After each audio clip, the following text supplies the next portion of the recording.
भारत शिक्षण मंडल शास्त्र रक्षण प्रकल्प संस्कृत भारती के सह अनुकूल्य में समायोजित यह व्याख्यान सत्र का आज नवमों व्याख्यान है। पतंजलि योग सूत्र को आश्रित करते हुए व्यास भाष्य के पूर्ण पाठ के लिए हम प्रस्तुत है। आज हमारे पूज्य गुरुदेव पाठ के लिए उपस्थित है। हम आपका स्वागत करते हैं, अभिनंदन करते हैं।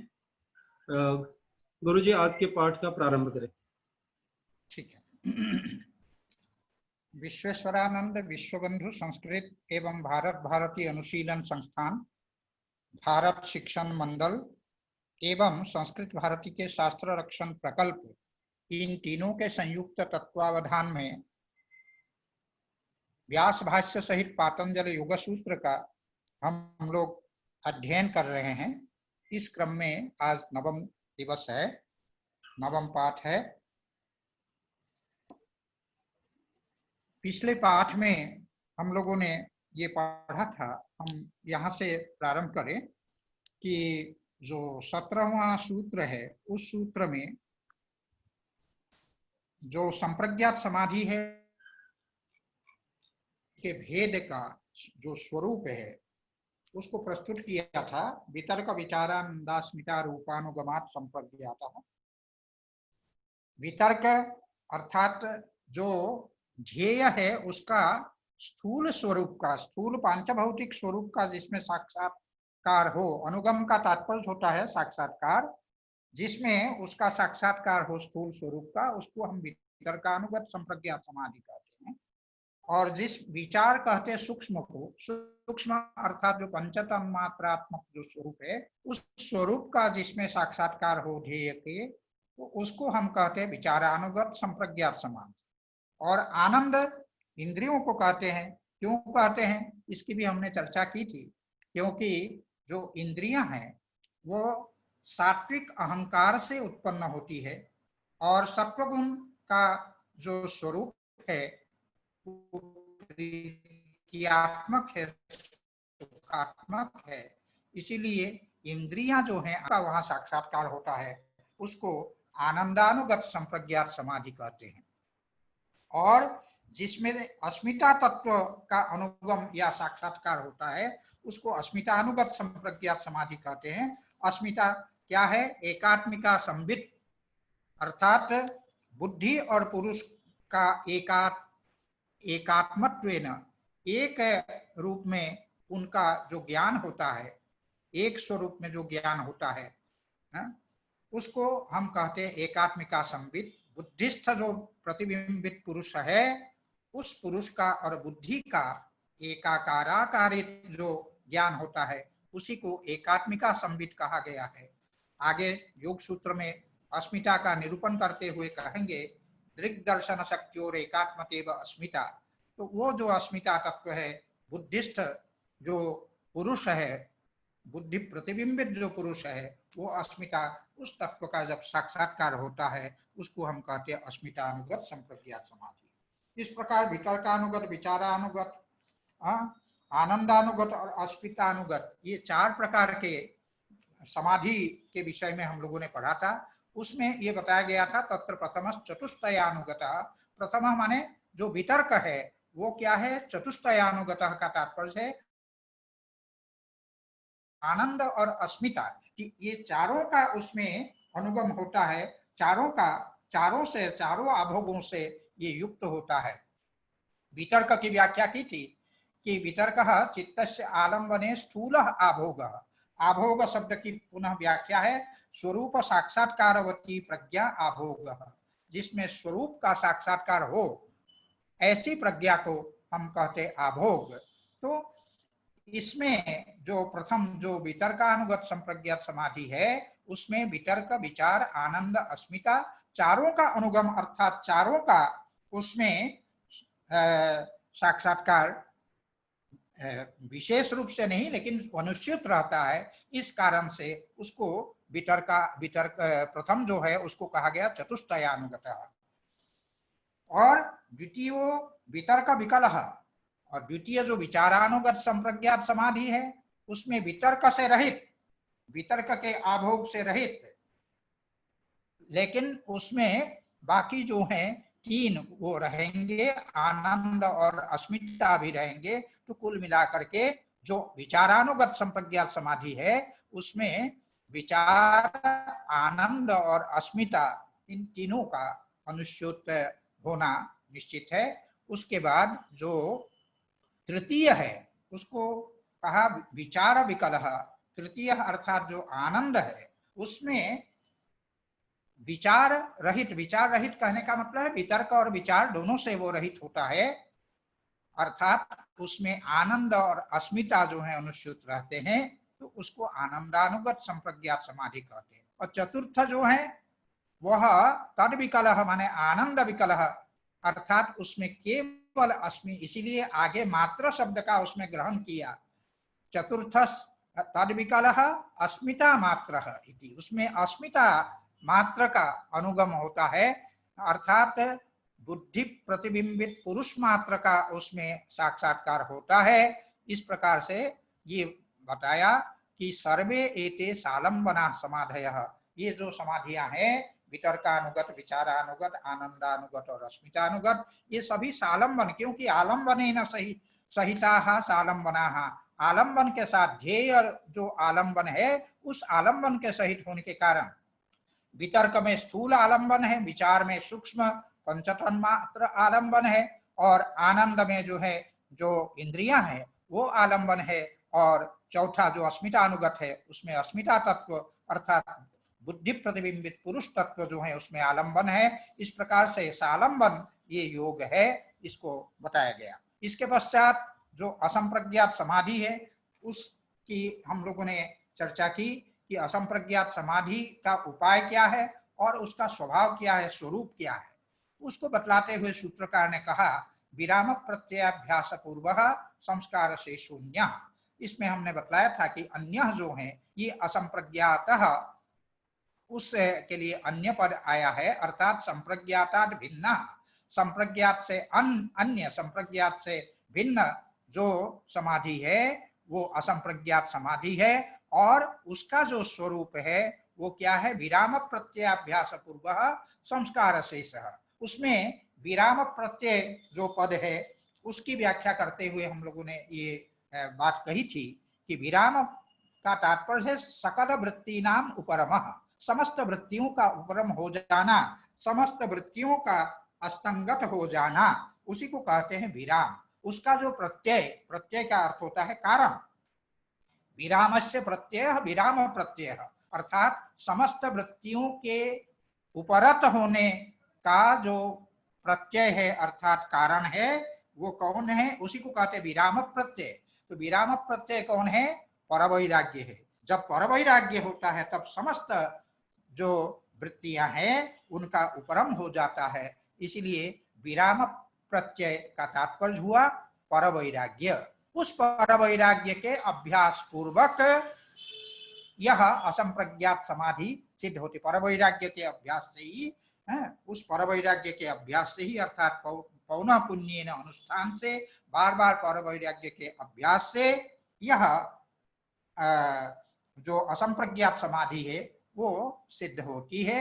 और इस असंप्रज्ञात समाधि में क्या रह जाता है, कहते संस्कार शेष, केवल संस्कार, क्योंकि कोई आलंबन इसमें नहीं रहता है, इसीलिए निरोधकालीन जो संस्कार है वो संस्कार ही केवल इसमें, निरोध संस्कार, संस्कार शेषः का तात्पर्य है कि निरोध संस्काराः एव शेषाः यस्मिन्, जिसमें निरोधकालीन संस्कार ही शेष रह जाए उसको हम कहते हैं संस्कार शेषः। इस प्रकार का वह असंप्रज्ञात समाधि होती है। अब इसके इसी की व्याख्या करते हुए कहा सर्ववृत्ति प्रत्यस्तमये, जब समस्त वृत्तियां अस्तंगत हो जाती है, समस्त वृत्तियों का अस्त हो जाता है, समस्त वृत्तियों का निरोध हो जाता है, तो ऐसे समस्त वृत्तियों के निरोध होने पर संस्कार शेष, जिसमें संस्कार मात्र शेष रह जाए, उस निरोध को क्या कहेंगे, चित्तस्य संस्कार शेष निरोध, चित्त का वह संस्कार मात्र शेष जो निरोध है उसको हम क्या कहते हैं, उस समाधि को असंप्रज्ञात, उसको असंप्रज्ञात समाधि कहते हैं। और उसके लिए आगे कह दिया तस्य परम वैराग्यम उपाय। यही विराम प्रत्यय जो है उसी की व्याख्या करते हुए कहा तस्य परम वैराग्यम उपाय। भाष्यकार ने अवतरणिका में यह प्रश्न उठाया था कि अथ असंप्रज्ञात समाधि किम उपाय, असंप्रज्ञात समाधि का उपाय क्या है। तो उसका उत्तर देते हुए भाष्यकार यहाँ पर कहते हैं तस्य परम वैराग्यम उपाय, उस असंप्रज्ञात समाधि का उपाय पर वैराग्य है। क्यों?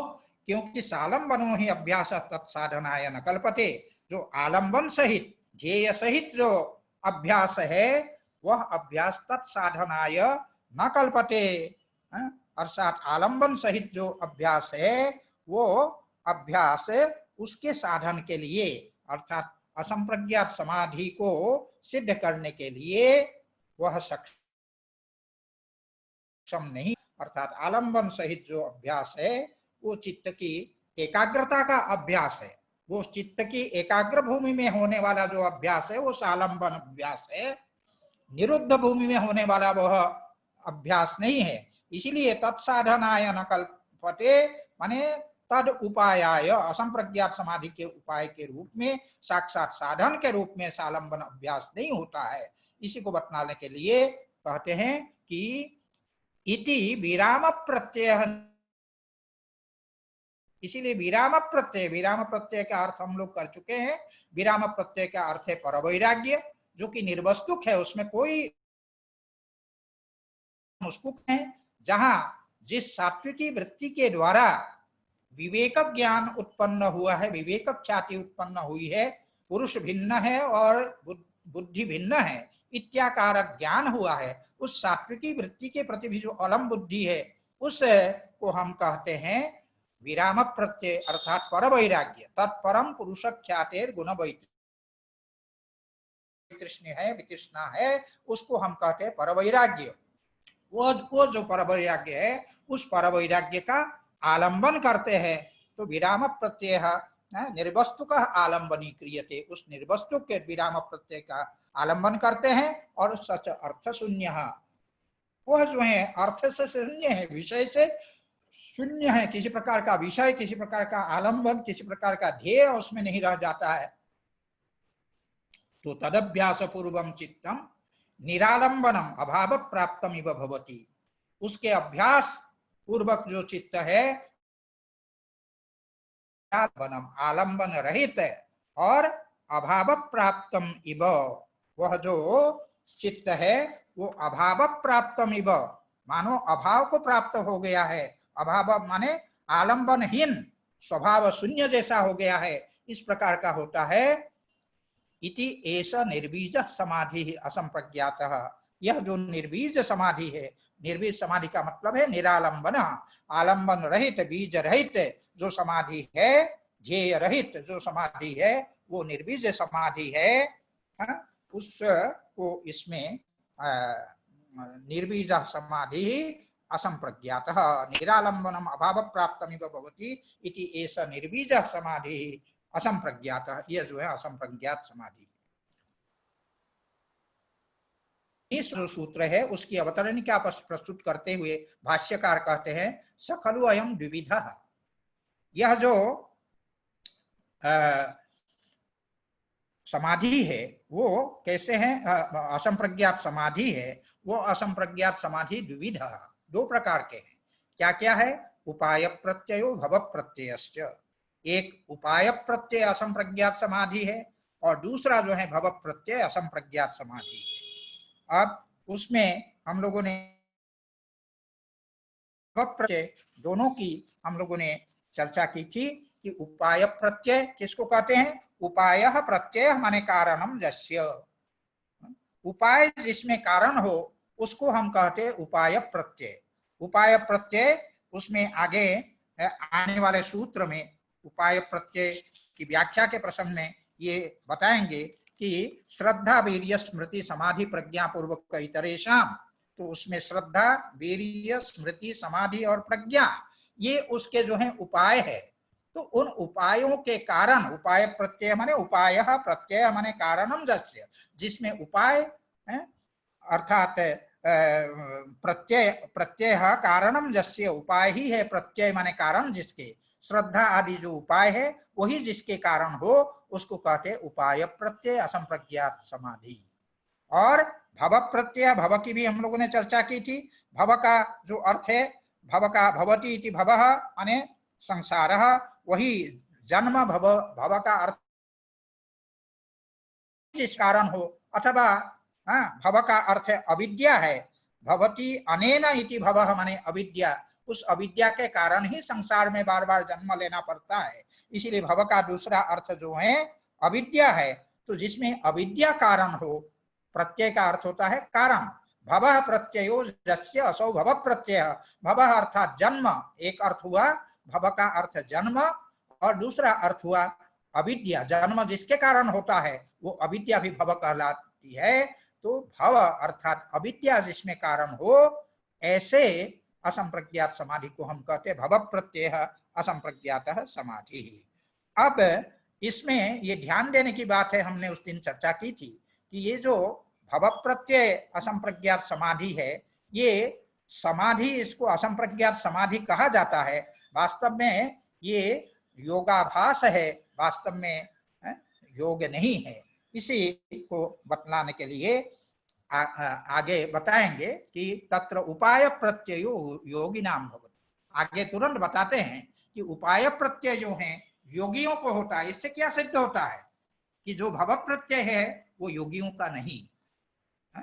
इसीलिए कहा तत्र उपाय प्रत्ययो योगिनाम भवति। जो उपाय प्रत्यय जो असंप्रज्ञात समाधि है वो योगियों को होता है। योगियों के होने का तात्पर्य है कि भव प्रत्यय जो है योगियों को नहीं होता है। तो इसी बात को बतलाने के लिए ये कहा गया है। अब इसके बाद उसकी व्याख्या करते हैं कि भव प्रत्ययो विदेह प्रकृति लयानाम, ये सूत्र आया, और इस सूत्र की व्याख्या करती कि भव प्रत्यय जो असंप्रज्ञात समाधि है वो विदेह और प्रकृति लय को होते हैं। जो विदेह है, जो प्रकृति लय है, उनको ये भव प्रत्यय असंप्रज्ञात समाधि होती है। और विदेह क्या है उसकी चर्चा करते हुए हमने उस दिन ये कहा था कि जो आमुष्मिक भोग जो हमको प्राप्त होते हैं, उन आमुष्मिक भोगों में की प्राप्ति, दूसरा उसके लिए विधि वाक्य प्राप्त होता है, स्वर्ग कामो यजेत। उस प्रकार से फिर स्वर्ग का जो आधिपत्य है उसको प्राप्त करना, जैसे वाजपेयी याग कोई करते हैं तो स्वर्ग के आधिपत्य वो प्राप्त करता है।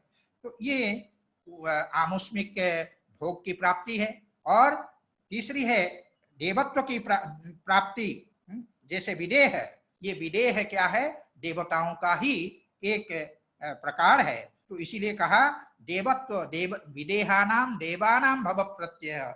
जो विदेह है, विदेह हो जाना, विदेह माने देवत्व की प्राप्ति करना।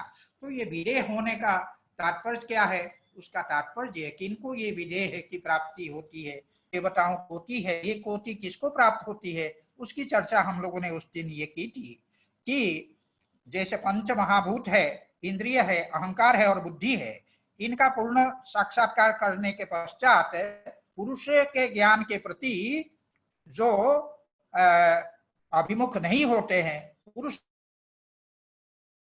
ज्ञान में कृतकृत्य हो जाते हैं, ऐसे जो साधक होते हैं वो शरीर पाठ के अनंतर, रक्त शोणित आदि जो 60 कौशिक शरीर है उसके पाठ के अनंतर वे उन्हीं में, अर्थात जिनकी उपासना करते हैं, पंचमहाभूत की उपासना करते हैं, जो वो पंचमहाभूत में, इंद्रिय की उपासना करने वाले इंद्रिय में, अहंकार की उपासना करने वाले अहंकार में, और बुद्धि की उपासना करने वाले बुद्धि में जो है लीन रहते हैं, उनको हम कहते हैं विदेह।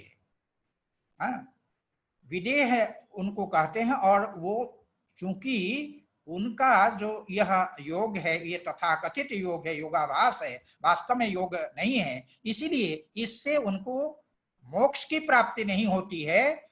कुछ समय तक, उसके समय निश्चित है, पुराणों में उसका वर्णन किया गया, उसकी चर्चा हम लोगों ने उस दिन की थी कि दशमन्वंतरानि तिष्ठन्ति इंद्रिय चिंतका वाले हैं 10 मनवंतर तक वे उसी में विलीन रहते हैं। और जो भौतिकाष्टो शतम पूर्णम, जो पंच महाभूत की उपासना करने वाले हैं, वो 100 वर्ष तक वो रहते हैं, उसी में लीन रहते हैं।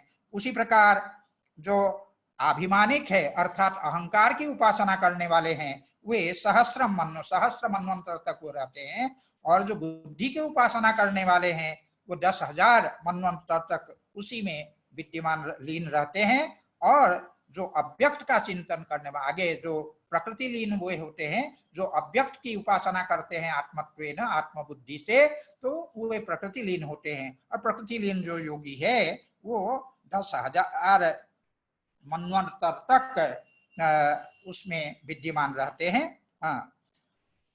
शतसहस्र 100,000 वर्षों मनवंतर तक जो अव्यक्त के चिंतक है वे उसी में प्रकृति में लीन रहते हैं। इस प्रकार का वर्णन पुराणों में प्राप्त होता है।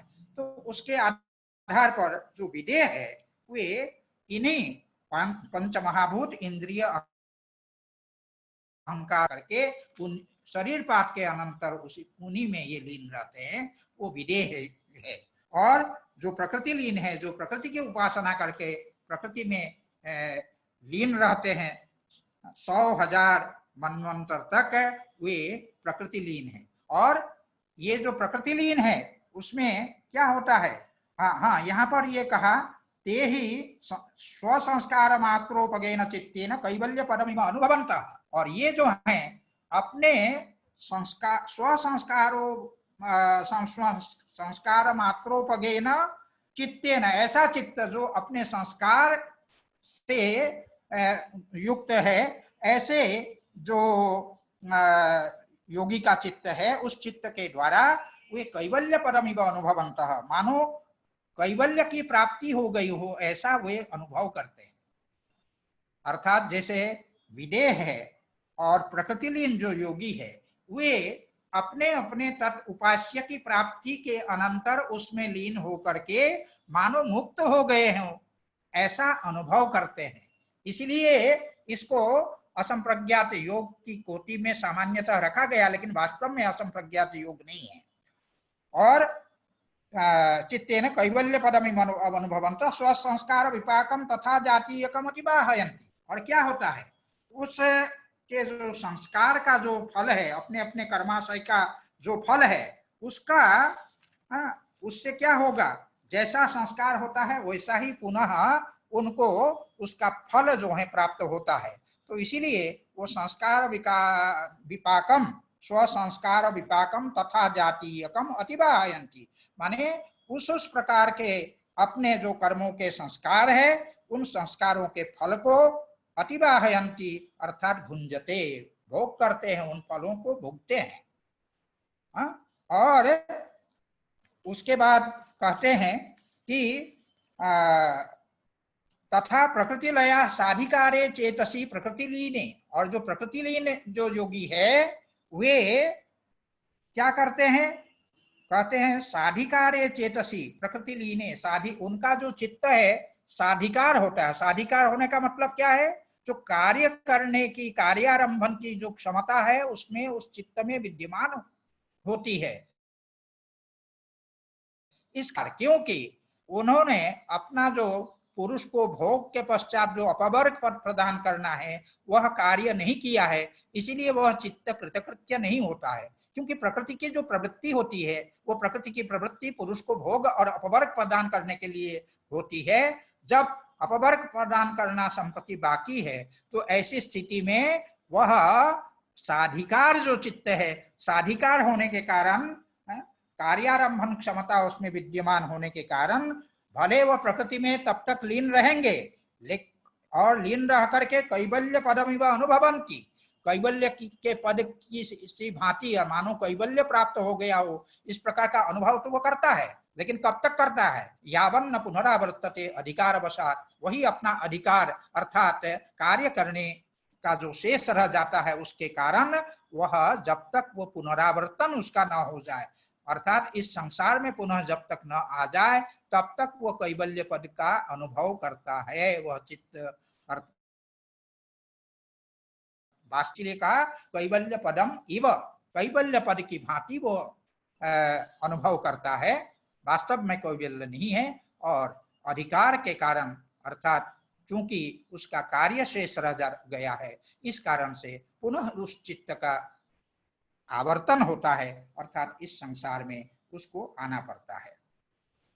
तो ये यहाँ तक का पाठ हम लोगों ने उस दिन पढ़ा था। अब भव प्रत्यय के बाद उपाय प्रत्यय का प्रसंग आता है। उपाय प्रत्यय के लिए सूत्रकार ने कहा, श्रद्धा वीर्य स्मृति समाधि प्रज्ञा पूर्वक इतरेषां। श्रद्धा वीर्य स्मृति समाधि प्रज्ञा पूर्वक इतरेषां। यहाँ इतरेषां का जो अर्थ है, इतरेषां माने अन्येषां अर्थात योगिनाम। इतरेषां का अर्थ है अन्येषां अर्थात योगिनाम, जो योगी है, विदेह और प्रकृति लय के अतिरिक्त जो योगी है, उन योगियों का क्या होता है? श्रद्धा वीर्य स्मृति समाधि प्रज्ञा पूर्वक। श्रद्धा ये जो है, श्रद्धा च वीर्यम च स्मृतिश्च समाधिश्च प्रज्ञा च इति श्रद्धा वीर्य स्मृति समाधि प्रज्ञाः ताः असौ श्रद्धा वीर्य स्मृति समाधि प्रज्ञा पूर्वक। वह जो है जिसके पूर्व में कौन विद्यमान हो? श्रद्धा है, वीर्य है और स्मृति है, समाधि है और प्रज्ञा है। ऐसा जो समाधि है वो इतरेषां माने योगिनाम भवति, जिसको हम कहते हैं उपाय प्रत्यय। ये सब उपाय है, श्रद्धा है, वीर्य है, स्मृति है, समाधि है, प्रज्ञा है, ये उपाय है। तो ऐसे जो उपाय से होने वाला जो संप्रज्ञात समाधि है, असंप्रज्ञात समाधि है, उस असंप्रज्ञात समाधि को हम कहते हैं उपाय प्रत्यय असंप्रज्ञात समाधि। इसी की व्याख्या करते हुए आगे व्यास कहते हैं उपाय प्रत्ययो योगिनाम भवति, अर्थात उपाय प्रत्यय असंप्रज्ञात योगः। उपाय प्रत्ययो माने कारणम जस्य असौ उपाय प्रत्यय। ये श्रद्धा वीर्य स्मृति समाधि और प्रज्ञा रूप जो उपाय है, ये जिसके कारण है, ऐसा उपाय प्रत्यय असंप्रज्ञात समाधि इतरेषां अर्थात इतरेषां पद की ही व्याख्या कर रहे हैं, योगी नाम भवति, योगियों को ये उपाय प्रत्यय असंप्रज्ञात समाधि होती है। अब ये जो उपाय बतलाए गए हैं, श्रद्धा वीर्य स्मृति समाधि और प्रज्ञा, इन उपायों का विश्लेषण करते हुए व्यास कहते हैं श्रद्धा क्या है? श्रद्धा चेतसः संप्रसाद।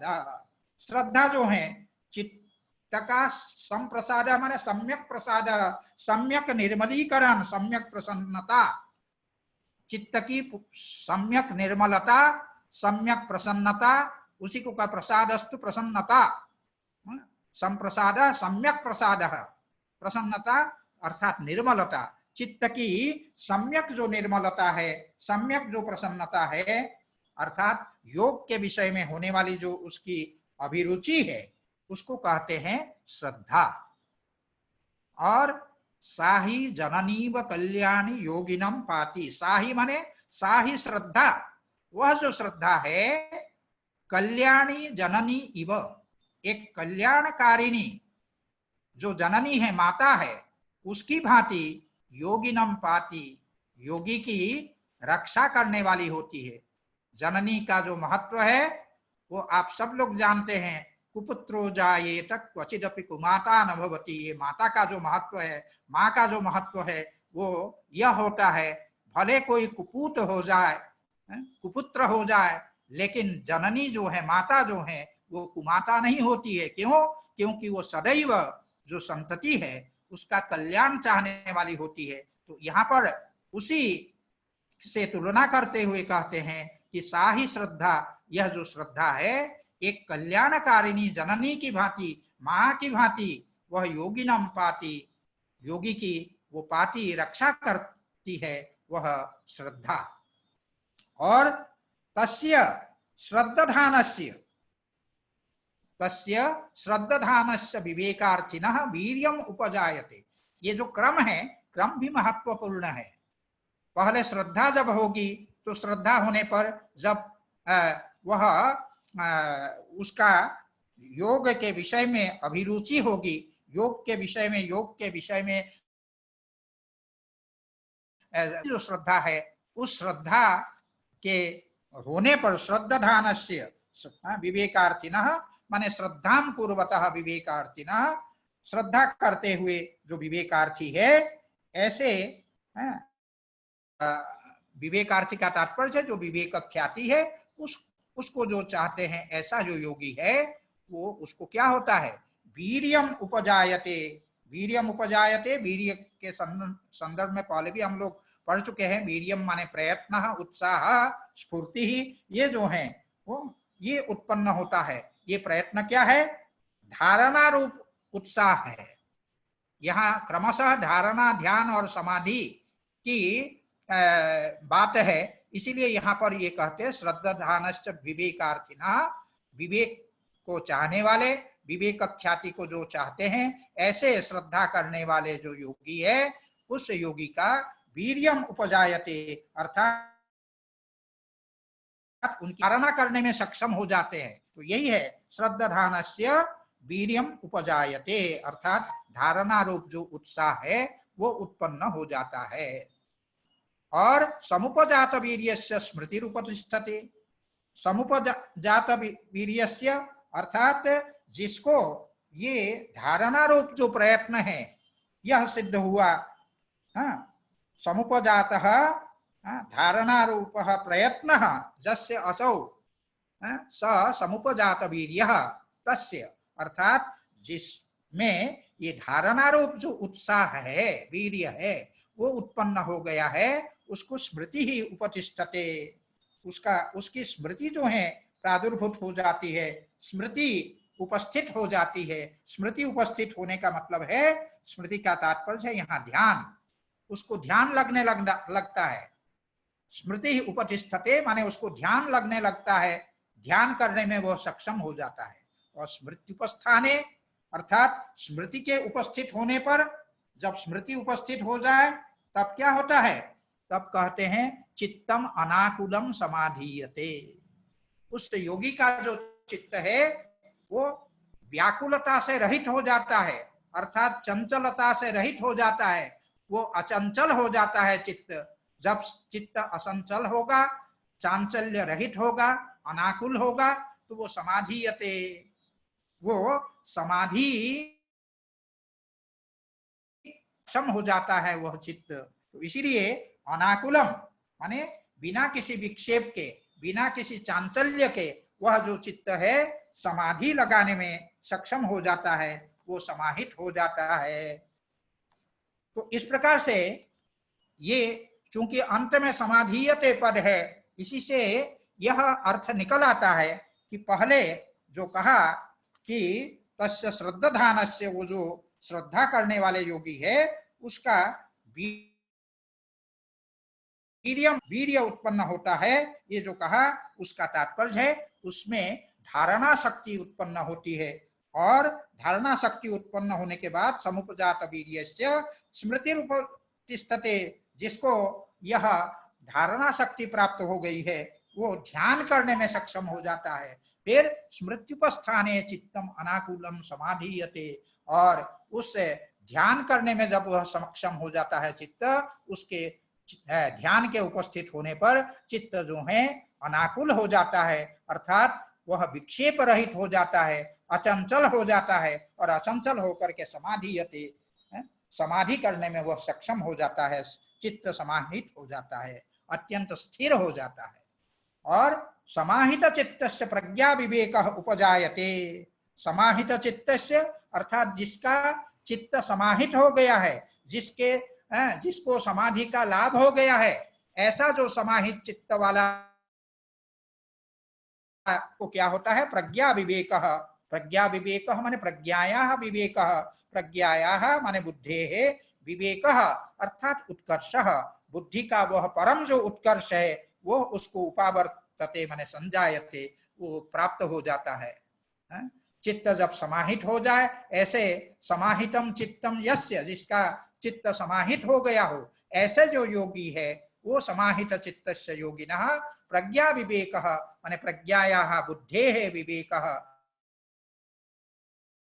बुद्धि का जो उत्कर्ष है परमोत्कर्ष है वो उपावर्तते वह उसको संजायते, वो उत्पन्न हो जाता है, वो प्राप्त हो जाता है।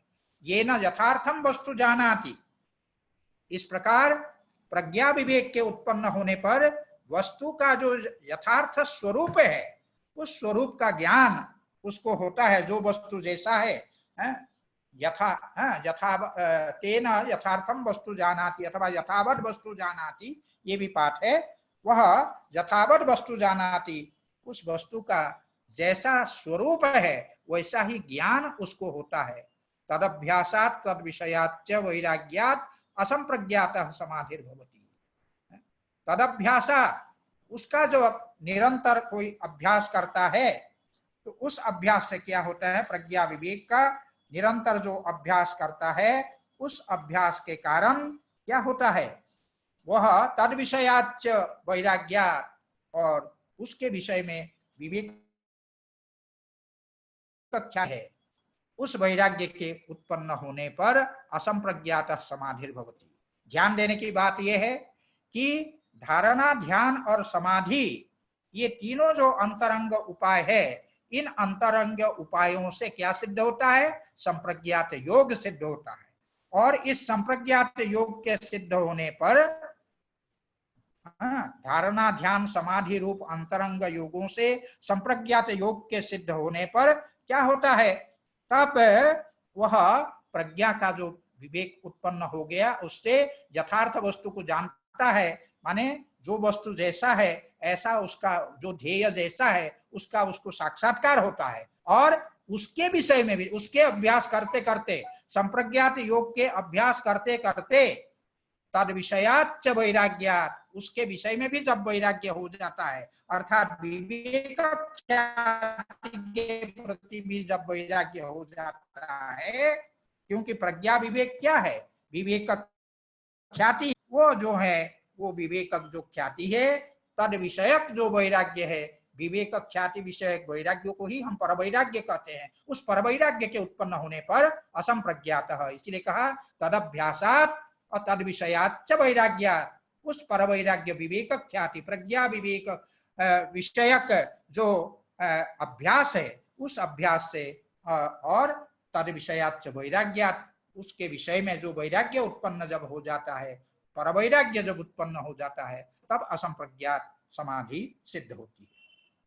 इस प्रकार ये संप्रज्ञात योग का स्वरूप, उसके भेद, और असंप्रज्ञात योग का स्वरूप और उसके जो भेद है, उसकी चर्चा हम लोगों ने की। इसके पश्चात भाष्यकार आगे आने वाले सूत्र की अवतरणिका प्रस्तुत करते हुए कहते हैं, ते खलु नवयोगिनो मृदु मध्यादि मात्रोपाया भवन्ति। ते खलु नवयोगिनो मृदु मध्यादि मात्रोपाया भवन्ति। ये जो योगी है, ते खलु योगिनः नव, ये जो योगी हैं 9 प्रकार के होते हैं। 9 प्रकार के योगी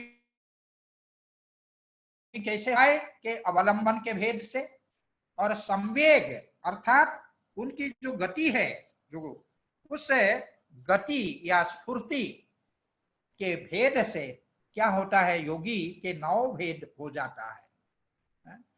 मृदु मध्यादि मात्रोपायाः, मृदुश्च मध्यश्च अधिमात्रं च इति मृदु मध्याधिमात्राणि ते उपायाः यस्य या येषां ते मृदु मध्यादि मात्रोपायाः।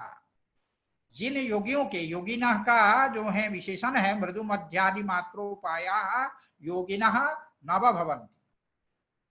मृदु उपाय, मध्य उपाय और अधिमात्र उपाय, इनके अवलंबन करने वाले जो योगी है, उपाय अगर यत्किंचित मात्रा में उपाय का अवलंबन करते हैं वो तो हुआ मृदु उपाय, उससे कुछ अधिक मात्रा में उपाय का अवलंबन करते हैं वो तो मध्योपाय हुआ, और सर्वाधिक मात्रा में जब उपाय का अवलंबन करते हैं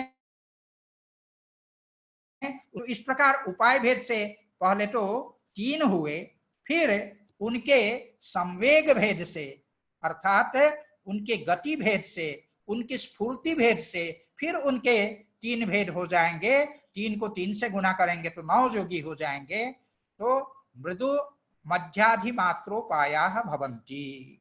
तद यथा उसको स्पष्ट करते हुए आगे भाष्यकार कहते हैं मृदुपायः मध्योपायः अधिमात्रोपायः योगी है वो कौन कौन से हुए? मृदु उपाय वाले योगी, मध्य उपाय वाले योगी और अधिमात्र उपाय।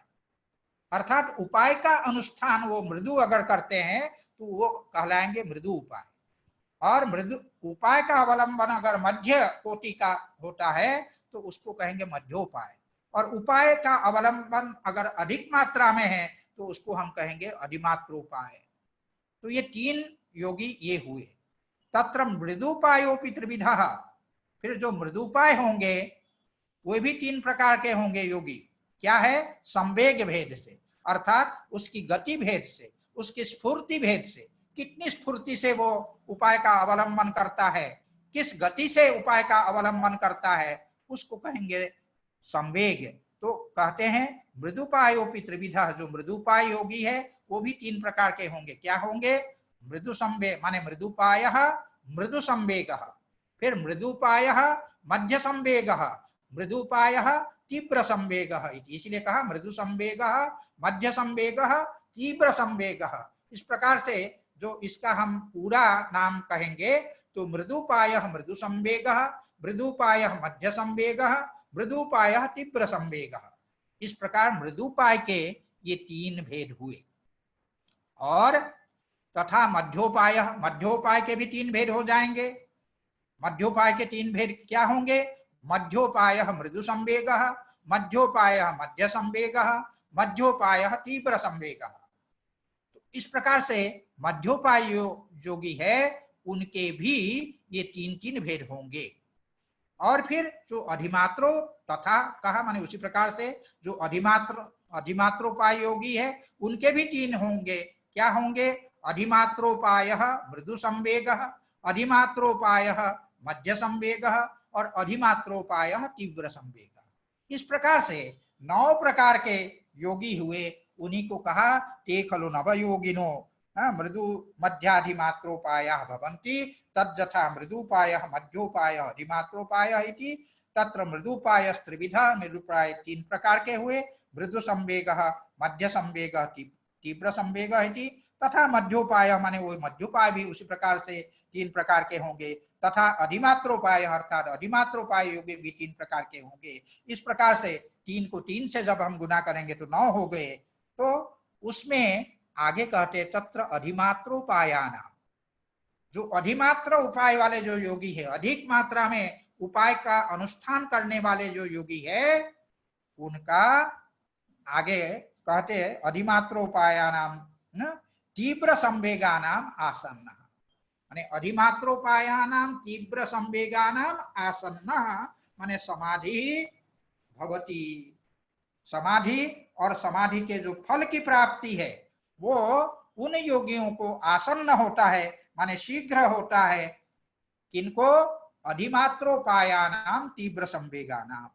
तो आगे इसीलिए सूत्रकार ने कहा तीव्र संवेगानाम आसन्न। उसमें इतना जोड़ना आवश्यक है कि अधिमात्रोपायानाम तीव्र संवेगानाम आसन्न।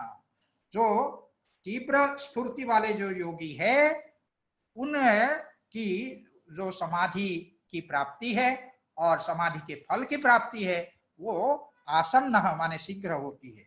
इसीलिए आगे भाष्यकार ने कहा समाधि लाभः समाधि फलम च, माने समाधि का लाभ भी शीघ्र होता है और समाधि के फल की जो प्राप्ति है वो फल की प्राप्ति भी शीघ्र होती है। इसी को कहा भाष्यकार ने समाधि लाभः समाधि फलम च भवति। अब उसके बाद कहते हैं मृदु मध्याधिमात्रत्वात् ततोपि विशेषः, मृदु मध्याधिमात्रत्वात् ततोपि विशेषः। माने उन अधिमात्रोपाय तीव्र संवेग वाले जो योगी है उन योगियों में भी मृदु मध्य और अधिमात्र के भेद से उनमें भी ततोपि विशेष, उनमें भी कुछ वैशिष्ट्य आता है। मृदु मध्य और अधिमात्र भेद से उन मृदु वो जो अधिमात्रोपाय जो तीव्र संवेग योगी है उनमें भी मृदु मध्य और अधिमात्र भेद से वैशिष्ट्य आता है। ततोपि विशेषः, उसके लिए कहते हैं वो वैशिष्ट्य कैसे है, क्या है, उसको आगे भाष्यकार बताते हैं कि मृदु तीव्रो मध्य तीव्र अधिमात्र तीव्र इति। जो मृदु ये जो अधिमात्रोपाय तीव्र संवेग जो योगी है उनकी तीव्रता में भी कितनी तीव्रता है, तो मृदु तीव्र और मध्य तीव्र और अधिमात्र तीव्र, इस भेद से उसमें जो है विशेषता आती जाती है। मृदु तीव्र और मध्य तीव्र और अधिमात्र तीव्र, इसीलिए ये कहा मृदु तीव्र मध्य तीव्र अधिमात्र तीव्र इति। ततोपि विशेषा माने तद विशेषात् मृदु तीव्र संवेगस्य आसन्न, जो मृदु तीव्र संवेग होगा, अधिमात्रोपाय मृदु तीव्र संवेग होगा, उसका तो जो समाधि लाभ और समाधि फल की प्राप्ति वो आसन्न होगा। अब तुलना करते हुए कहते हैं कि ततो मध्य तीव्र संवेगस्य आसन्नतरः, अधिमात्रोपाय मध्य तीव्र संवेग जो योगी होगा उसका समाधि लाभ और समाधि फल की प्राप्ति आसन्नतर होगा। मध्य तीव्र संवेगस्य आसन्नतरः, उसको आसन्नतर होगा। और तस्माद् अधिमात्र तीव्र संवेगस्य अधिमात्रोपायस्य, अर्थात अधिमात्रोपाय अधिमात्र तीव्र संवेग जो योगी है उनका जो समाधि लाभ समाधि फलम च आसन्नतमः, उनका आसन्नतम होगा। इसीलिए कहा यहाँ पर पंक्ति में आप देख लीजिए कि मध्य तीव्र संवेगस्य आसन्न माने ये कहा पहले कि मृदु तीव्र संवेगस्य आसन्नतमः, अर्थात अधिमात्रोपाय मृदु तीव्र संवेगस्य समाधि फल लाभश्च आसन्नः, उनको समाधि की प्राप्ति और समाधि फल की प्राप्ति आसन्न है, जल्दी माने शीघ्र वो होता है। और जो अधिमात्रोपाय मध्य तीव्र संवेग है, मध्य तीव्र संवेगस्य आसन्नतरः, उनको आसन्नतर माने उनसे भी अधिक शीघ्रता से समाधि की सिद्धि और समाधि फल की प्राप्ति होती है। और तस्मात् फिर उससे भी जो अधिमात्र तीव्र संवेगस्य अधिमात्रोपायस्य, जो अधिमात्र उपाय का अवलंबन करने वाला और तीव्र अति तीव्र अधिमात्र तीव्र गति से स्फूर्ति से उसका अनुष्ठान करने वाला जो योगी है उसका क्या होगा, उसका आसन्नतमः, उसको जो समाधि का लाभ है और समाधि फल की जो प्राप्ति है वो आसन्नतम होगा। उसी को कहा तस्माद् अधिमात्र तीव्र संवेगस्य अधिमात्रोपायस्य आसन्नतमः समाधि लाभः, आसन्नतम समाधि लाभ होता है और समाधि फलम से समाधि की प्राप्ति भी आसन्नतम और अत्यंत शीघ्रता से ये होती है। अब इसके बाद एक भाष्यकार एक प्रश्न उठा रहे हैं। प्रश्न ये उठा रहे हैं किम एतस्माद् एव आसन्नतमः समाधिर्भवति अथ अस्य लाभे भवति अन्योपि कश्चित् उपायो न वा इति। ये जो बताया कि अधिमात्रोपाय अधिमात्र तीव्र संवेग जो योगी है उन योगियों को आसन्नतम समाधि होती है, अर्थात जिन योगियों ने अधिक मात्रा में उपाय का अवलंबन और साथ ही साथ अधिकतम स्फूर्ति से उपाय का अनुष्ठान किया, ऐसे जो योगी है उनकी समाधि जो है वो आसन्नतम, उनको बहुत शीघ्र समाधि का लाभ होता है, समाधि फल की उनको प्राप्ति होती है। अब प्रश्न ये उठा रहे हैं, ये सब तो अपने आप में योगियों द्वारा साध्य जटिल जो है उपाय है, तो आप कुछ सरल उपाय जानना चाहते हैं, तो इसीलिए कहते हैं कि ये किम एतस्मादेव आसन्नतमः समाधिर्भवति, क्या इसी से समाधि आसन्नतम माने यथा शीघ्र अत्यंत शीघ्र समाधि की प्राप्ति और समाधि फल की प्राप्ति होती है।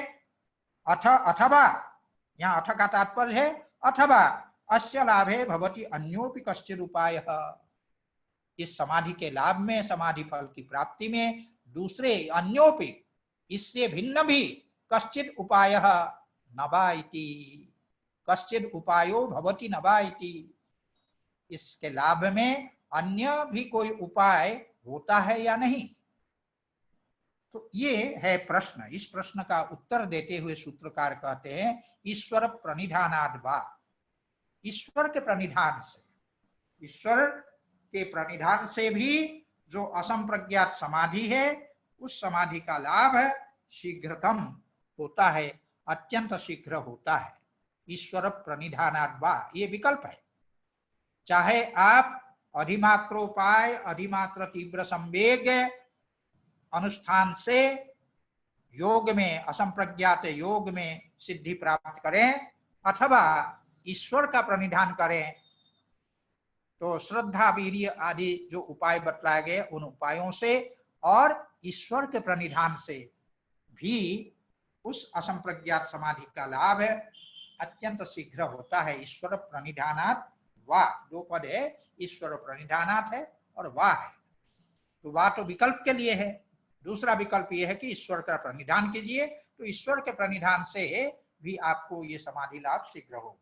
अब ईश्वर प्रणिधान क्या चीज है उसको बतलाने के लिए आगे बताएंगे। प्रणिधानम माने प्रकर्षेण निधीयते मनः अनेन इति प्रणिधानम, अनेन मनः प्रकर्षेण निधीयते, इसके द्वारा, जिसके द्वारा हमारा मन प्रकर्षेण निधीयते माने हमारा जो मन है वो अत्यंत एकाग्र हो जाता है, उसको हम कहते हैं प्रणिधान। वो क्या उपाय है जिससे हमारा मन सर्वथा एकाग्र हो जाए, तो उसके लिए वो कहते हैं वो भक्ति विशेष है। ईश्वर के प्रति जो भक्ति विशेष है वही भक्ति विशेष हमारे जो चित्त है उस चित्त को अत्यंत एकाग्र बना देता है। इसीलिए कहा कि प्रणिधानात् भक्ति विशेषात्, प्रणिधान क्या है?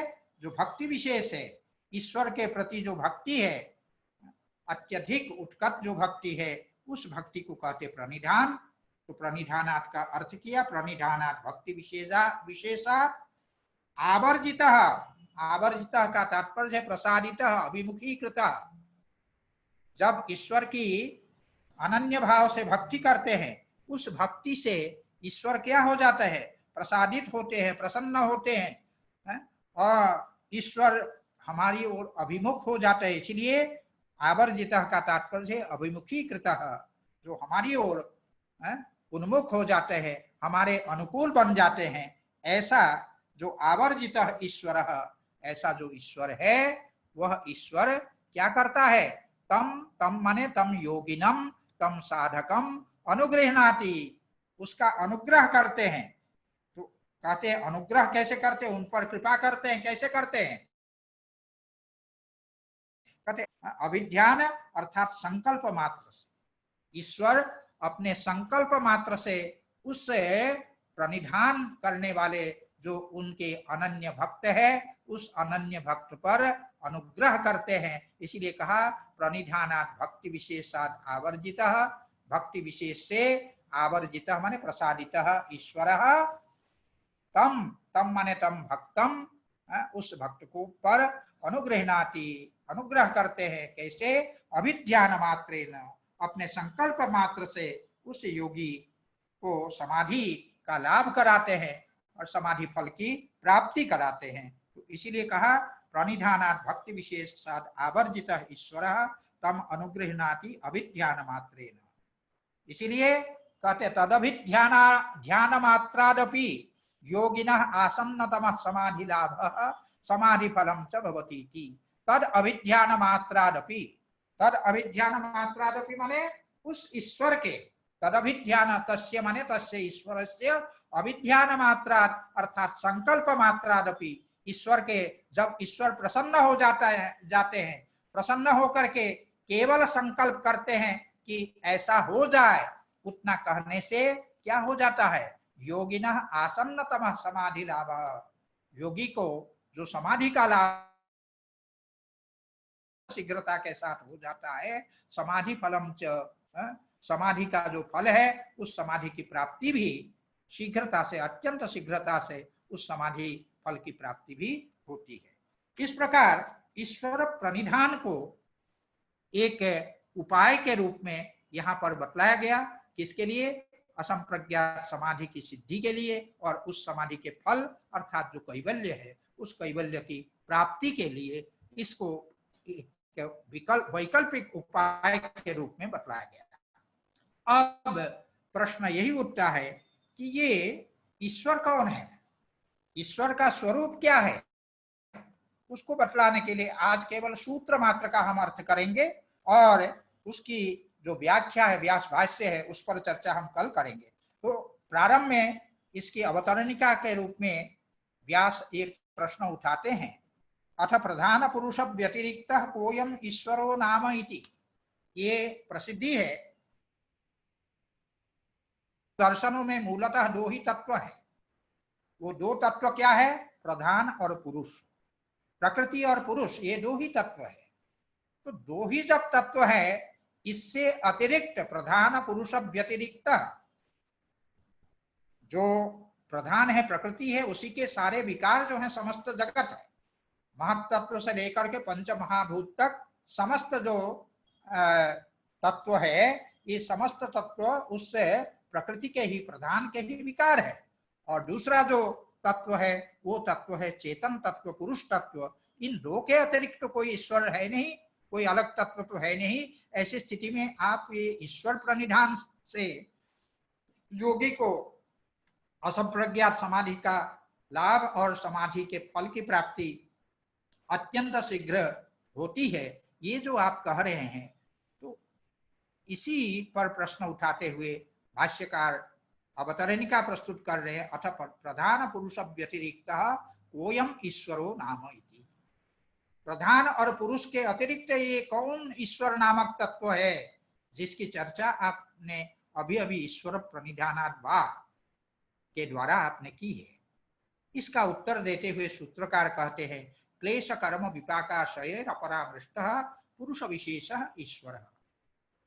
इसमें क्लेश कर्म विपाकाशय अपरामृष्टः और पुरुष विशेषः और ईश्वरः, ये तीन पद है। इनमें से ईश्वर जो है लक्ष्य है, क्योंकि लक्षण जो है ईश्वर का किया जा रहा है, इसलिए ईश्वर जो है लक्ष्य है। और क्लेश कर्म पुरुष विशेषः, पुरुष विशेषः यह लक्षण है, और उस पुरुष विशेषः का एक विशेषण है। वो विशेषण क्या है, क्लेश कर्म विपाकाशय अपरामृष्टः।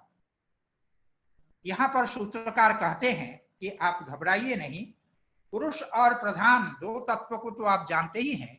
तो ये जो ईश्वर है वो पुरुष व्यतिरिक्त वस्तुतः नहीं है, वो पुरुष विशेषः, पुरुष विशेष ही है।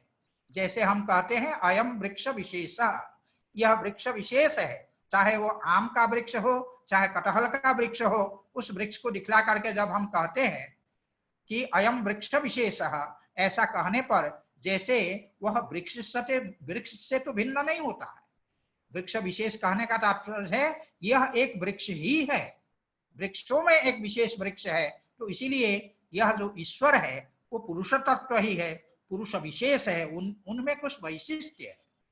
तो वैशिष्ट्य क्या है, तो वैशिष्ट्य को बतला रहे हैं उस विशेषण के द्वारा कि क्लेश कर्म विपाकाशय अपरामृष्टः। अविद्या अस्मिता राग द्वेषाभिनिवेश रूप जो क्लेश है, उन क्लेशों को हम उनको राग द्वेष और अभिनिवेश, और धर्म और अधर्म, कुशल और अकुशल रूप जो कर्म है, और कर्म के जो विपाक अर्थात जो फल है, और उन फल के अनुरूप जो आशय अर्थात जो संस्कार वासना, वो इन सब से जो पुरुष है सर्वथा अपरामृष्ट है, अर्थात किसी भी प्रकार से इनका कोई संबंध जिस पुरुष के साथ नहीं है, न क्लेश उसको छू सकता है, न कर्म उसको छू सकता है, न कर्मफल, न कर्मफल के जो क्या कहते हैं अनुगुण जो वासना है, जो संस्कार है, ये जिसका स्पर्श भी नहीं कर सकता है, ऐसा जो अपरामृष्ट है, तो उसके परामर्श से रहित जो विशेष प्रकार का यह जो पुरुष है, वही पुरुष ईश्वर है, पुरुष भिन्न नहीं है। इसीलिए ईश्वर पुरुष विशेषी है, इसी रूप में हमें समझना चाहिए। तो ये क्लेश कर्म विपाकाशय अपरामृष्ट पुरुष विशेष ईश्वर, इस प्रकार ईश्वर का लक्षण इस सूत्र के द्वारा किया गया है। और भाष्यकार इसकी फिर विशद व्याख्या करते हैं। उस व्याख्या को हम लोग अगले पाठ में पढ़ेंगे सोमवार को। धन्यवाद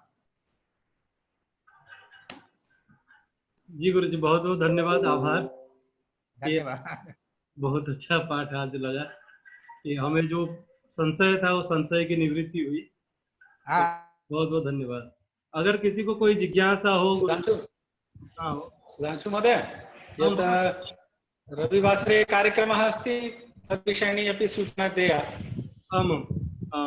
ऐसा है कि हम संस्कृत भारती उत्तर प्रदेश राष्ट्रीय संस्कृत संस्थान न्यू दिल्ली तथा तत्संबंधित अनेक संस्थाओं के साथ एक हम वेबिनार कराने जा रहे हैं। ये वेबिनार है राष्ट्रीय शिक्षा नीति 2020 संस्कृत संदर्भे पूर्व सिद्धता। ये अखिल भारतीय अंतर्जालीय चर्चा सत्र होगा। इसमें राष्ट्रीय संस्कृत संस्थान, वैदिक विज्ञान केंद्र काशी हिंदू विश्वविद्यालय वाराणसी, संस्कृत संपूर्णानंद संस्कृत विश्वविद्यालय तथा हमारा विभाग विश्वेश्वरानंद विश्वबंधु संस्कृत एवं भारत भारती अनुशीलन संस्थान, institute of teachers education Varanasi तथा गोरखपुर कानपुर विश्वविद्यालय, इलाहाबाद विश्वविद्यालय तथा गोरखपुर विश्वविद्यालय, इनके सहयोग से राष्ट्रीय शिक्षा नीति जो आई हुई है हमारी 2020 की, उस पर चर्चा होगा। इसलिए मुख्य अतिथि होंगे श्रीमती आनंदीबेन पटेल, महामहिम राज्यपाल उत्तर प्रदेश। कार्यक्रम के अध्यक्ष रहेंगे प्रोफेसर गिरीश चंद्र त्रिपाठी जी। मुख्य वक्ता रहेंगे पद्मश्री चमकृष्ण शास्त्री जी। विषय प्रवर्तन करेंगे हमारे संजीव जी तथा आभार ज्ञापन करेंगे जितेंद्र कुमार जी। और इसमें वाचस्पति मिश्र जी, शोभनलाल उकील जी, पवन कुमार जी, गुरु जी तथा अशोक द्विवेदी जी इसमें सदस्य के रूप से रहेंगे। तो आप सभी से निवेदन है कि रविवार 12 बजे, मध्याह्न 12 बजे से लेकर 2 बजे तक 2 घंटे का हमारा चर्चा सत्र रहेगा। 6 दिसंबर 2020 रविवार मध्याह्न 12 बजे से 2 बजे तक। आप सभी से निवेदन है कि आप इसमें जुड़े तथा आपसे संबंधित जो भी कोई ग्रुप है, मैं इसको सारे ग्रुप में अभी फॉरवर्ड कर रहा हूँ, तो समस्त आप अपने साथियों सहसाथियों से भी निवेदन करें कि वो इसमें जुड़े। संस्कृत विषय में क्या शिक्षा नीति में कहा गया है, इस विषय पर चर्चा की जाएगी। तो आप सभी से निवेदन है कि आप इसमें सर्वे चर्चायां सर्वे भागं स्वीकर्तुम् अर्हाः, अपि च चर्चान्ते सर्वेभ्यः प्रमाणपत्रमपि दीयते इति सूचना लिखिता अस्ति।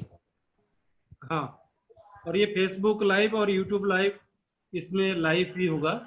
तो इसीलिए हम निवेदन करते हैं कि आप सभी इसमें जुड़े और अपने जो साथी है, परिचित है, उनसे भी कहें कि इसमें जुड़े, क्योंकि संस्कृत के विषय के लिए महत्वपूर्ण चर्चा सत्र होने जा रहा है। अब प्रकृत व्याख्यान में अगर किसी को शंका हो तो आप जिज्ञासा कर सकते हैं। स्वीय जिज्ञासा शिक्षानीति विषयिणी जिज्ञासा अस्ति चेत् प्रश्नान् अपि प्रष्टुं शक्नुवन्ति। उत्तराणि चमकृष्ण शास्त्री महोदय दास्यन्ति एव।